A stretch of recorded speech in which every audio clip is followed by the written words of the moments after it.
ঘুমায়, মসজিদে যায় না, নামাজ পড়ে না। কয়েক সপ্তাহ আগে কোন এক শুক্রবার একটা ভূমিকম্প হয়েছিল, মনে আছে কিনা আপনাদের জানি না। হয়েছিল?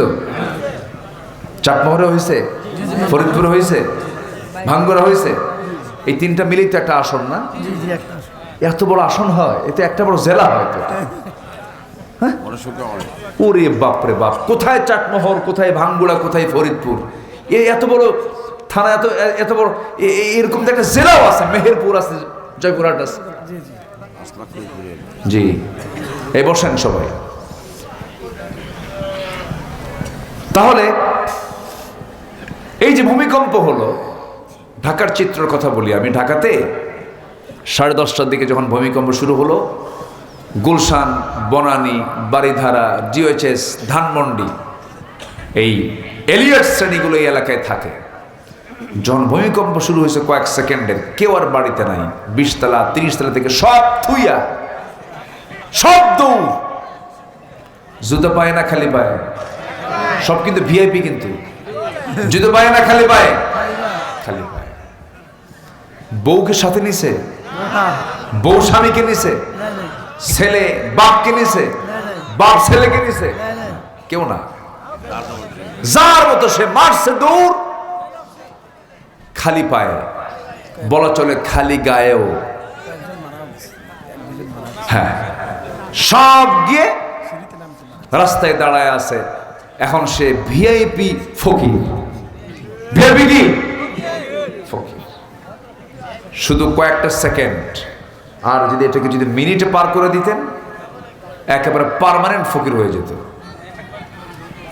ঢাকার চিত্র আগামী 100 বছরও এরকম হতো না, ধ্বংসস্তূপ হয়ে যেত। রক্ষা করেছেন কে? তাহলে এই যে মানে সব থুয়ে যে সব রাস্তায় গিয়ে থাকলো, কার ভয়? আল্লাহর ভয়। কি কয় রে? আল্লাহর ভয়। মরার ভয়, মরার ভয়, মরা যাবে না। আচ্ছা, জান্নাত কি মরার আগে না মরার পরে? জান্নাত নেবেন না? না মইরা, আজ থেকে না মইরা, মরেই তো জান্নাত দিতে হবে। তাহলে না মরার, আপনি না যদি মরেন, জান্নাত তো পাওয়া যাবে না। একটা বিষয় মাথায় রাখবেন, মৃত্যুর চিন্তা এক জিনিস, আর মৃত্যুর ভয়টা এক জিনিস। মৃত্যু চিন্তা করা যায়, কিন্তু মৃত্যুকে ভয় করে তো লাভ নাই। মরতে তো হবে, না মরলে তো আমি জান্নাত পাচ্ছি না। আল্লাহু আকবার বলেন। আমার কথা কি বুঝতেছেন আপনারা? সব মরার ভয়ে রাস্তায় গেল, যাওয়া লাগতো না। যদি আল্লাহর ভয়ে, যদি ফজরের সময় যদি মসজিদে চলে যেত। কার ভয়ে? আল্লাহর ভয়। জানেন, বান্দা যখন ওযু বানায়, আল্লাহ কত খুশি হয়।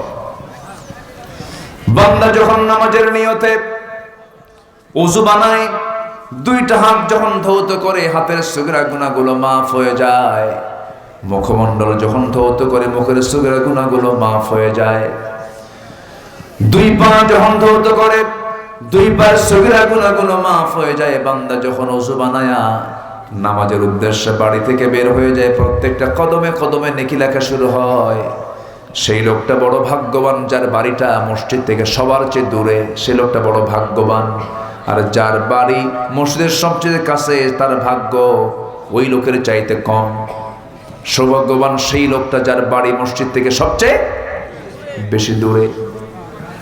আমরা অনেকে মনে করি আমার বাড়ির সামনেই মসজিদ, বিশাল কপালওয়ালা আমি না। এক সাহাবী বলছেন, ইয়া রাসূলুল্লাহ, দূরে আমার বাড়ি হয়, মসজিদের সামনে আমার জায়গা আছে, আমি এখানে ঘর করতে চাই। রাসূল বলছেন, না আমার সাহাবী, দূর থেকে আসো, তুমি বড় ভাগ্যবান, তোমার সওয়াব বেশি হবে। সুবহানাল্লাহ। আমার ভাইয়েরা, আমার বন্ধুগণ, একটু কান লাগাবেন, মনোযোগ দিয়ে শুনবেন। নামাজ অত্যন্ত গুরুত্বপূর্ণ একটা বিষয়। নামাজকে কখনো ছেড়ে দেওয়া যাবে না। বান্দা যখন মসজিদের দিকে রওনা দেয়, বান্দা যখন নামাজে দাঁড়ায়, আল্লাহ ওই বান্দার সামনে সরাসরি দাঁড়ায় যান। জোরে কোন সুবহানাল্লাহ। কান্নাকা তারাহু ওয়া ইল্লাম তাকুন তারাহু ফাইন্নাহু ইয়ারাক। তুমি যদি আল্লাহকে না দেখতে পাও, আল্লাহ তোমাকে অবশ্যই দেখছেন। সুবহানাল্লাহ বলেন। বান্দা নামাজ পড়ে, সূরা ফাতিহা পড়ে, প্রত্যেকটা আয়াতের শেষে আল্লাহ পাক জবাব দিয়ে দেন, হামিদানি আবদি, মাজ্জাদানি আবদি, আসনা আলাইয়া আবদি, হাযা বাইনি ওয়া বাইনা আবদি। এরকম করে করে বান্দা একটা করে আয়াত পড়ে, আল্লাহ একটা করে আয়াতের জবাব দিয়ে দেন। ওয়ালা দাল্লিন পর্যন্ত যখন বলে, আল্লাহ বলেন, বান্দারে তুই আমার কাছে এতক্ষণ ধরে যা যা চাইলি সমস্ত চাওয়াকে পাওয়া করে দিয়ে তোর তামাম জিন্দেগীর সমস্ত গুনাহগুলোকে মাফ করে দিলাম।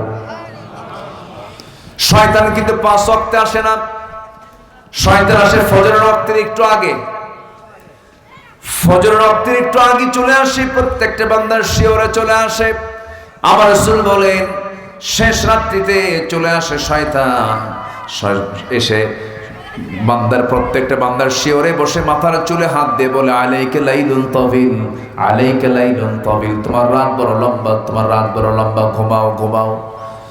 এইরকম করে ওয়াজ করতে থাকি এবং শয়তানের সাথে 3টা গিট মেরে চলে যায়। 3টে গিট মারা পর্যন্ত এলাকায় কি বলে? গিরা বান্দা না, গিরা মারা বলে। গিট সাহিত্যিক ভাষা হলো গিট মারা, গিট মেরে দেয়। হ্যাঁ, গিট মেরে চলে যায়। পাবনার ভাষা তো অনেক মজার ভাষা। পাবনার ঘিও যেমন মজা, ভাষাও তেমন মজা। পায়েসটা রান্ধেন না আপনারা? পায়েস আছে তো? হ্যাঁ।